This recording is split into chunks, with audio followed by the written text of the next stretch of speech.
तुझ्या घरात जाऊ मधून तरी बघ रे बेटा.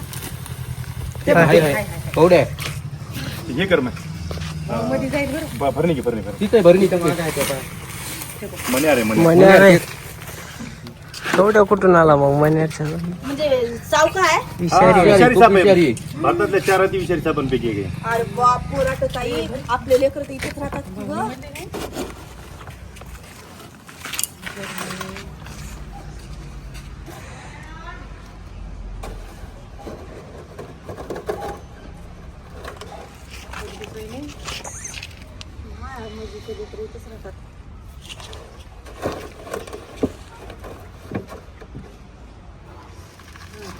कितीच पोळी करतात. तेवढं फक्त पुरतं.